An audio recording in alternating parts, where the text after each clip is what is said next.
Cybercrime and identity theft. So what is cybercrime? It's the use of a computer to engage in criminal activity. This can involve human trafficking, fraud, embezzlement, or even cyberbullying.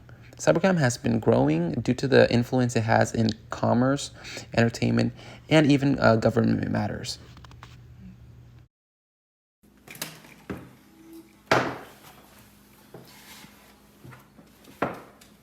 Alrighty, guys.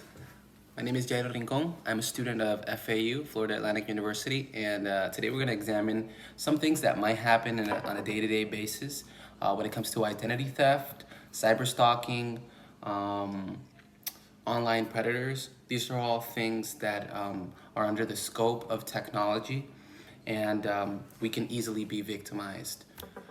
On this particular video, we're gonna focus mostly on fraud and identity theft and how people can steal your identity, get some information from your bank account and actually extract money from it. This is something that I've personally been a victim of about like 4 times. And well, there are a few things that happen, but today we're gonna focus on just one general example.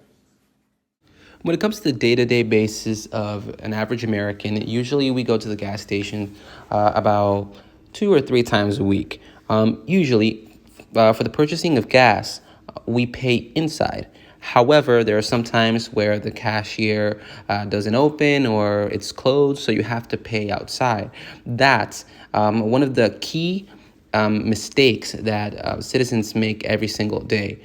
The problem is that there are a lot of people committing fraud and stealing identity through the insertion of microchips that steal your information from your debit card. With that being said, as you can see in the video, just an average guy, he purchases some gas, and then out of nowhere, there is no more money in his account. This is more common than what you think and can be a great problem in our community.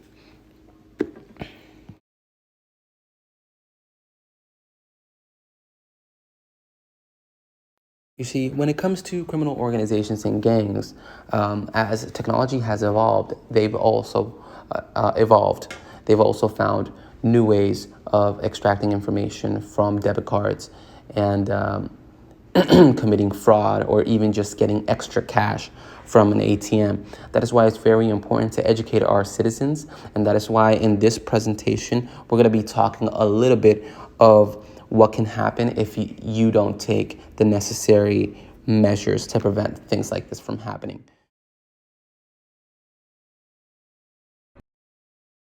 When it comes to identity theft, we have to think about it as the usage or the manipulation of someone else's identity to gain any type of financial gain. It could be from the federal government or from private companies, or it can be just to commit fraud or engage in cyber stalking or even cyberbullying. When it comes to the most vulnerable populations, we have to think about children and seniors. This is due to the lack of information and their ignorance when it comes to technology and how they can actually prepare for criminals that engage in this activity. 7-year-old Ian Umscheid is number 21 on the baseball field. Like many kids, he loves playing baseball, guarding second base. But unlike other children, Ian has a lengthy credit report, none of it good. Among the charges, $5,400 on a Bank of America credit card, $2,700 owed to Ally Financial Bank, and $4,500 to a California jewelry store. Ian is a victim of identity theft. At the time this happened, he would have been 6, and they indicated to me that there was 6 or 7 accounts opened, totaling about $15,000 worth of purchases. The problem began after the family's California health insurance company lost a computer hard disk drive. A credit monitoring service caught the suspicious purchases, but not before someone had racked up thousands of dollars in charges. Trying to explain a lost identity to a young child can be difficult. He said that someone stole the computer and found my name on it, and they made like a card and did my name on it. More than 19,000 children were victims of identity theft last year, according to the Federal Trade Commission. Children are often targets because, not surprisingly, they have no history of debt. Stephen Toporoff is an attorney with the Federal Trade Commission. Typically, the way that that is discovered is the child turns 16, 17 and starts to apply for schools or car loans. And thieves know that. They know that if they get a Social Security number of a youngster, it could be years before parents have any reason to check on the credit of that child. There are steps parents can take. There's no reason for you to carry your child's Social Security number around in your wallet unless you're going to need it for a specific purpose. You should monitor your children's activity online. Even when parents do everything right, sometimes things happen that's out of their control. Slide, son, you gotta slide. That was the case with the Umschides. Simon is a district attorney in California. I've been a DA for 12 years. You know, I'm a prosecutor every day. I deal with this issue at work every day, but now it's hit home. So that does show it can happen to anybody, and we're extremely careful. Tracking and catching identity thieves can be difficult, and the harm they cause can haunt a person for years.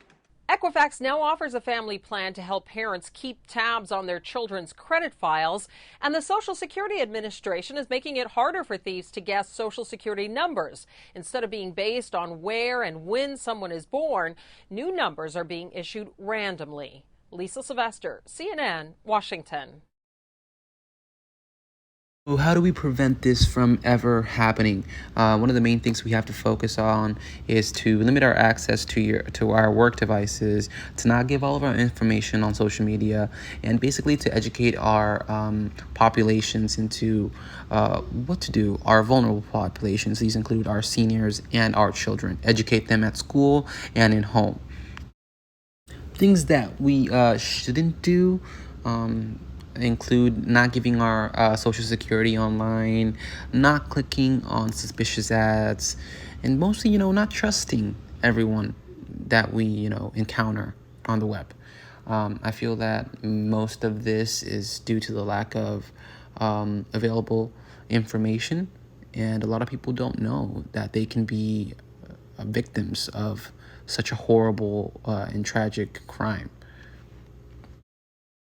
This brings us about a reflection.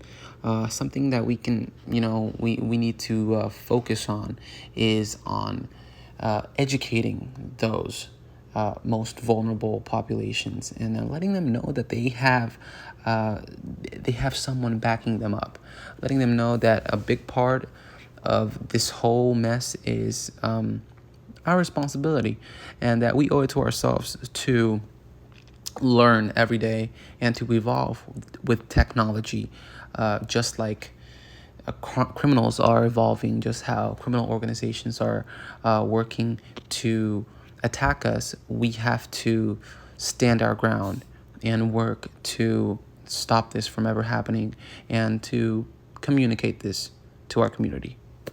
Thank you.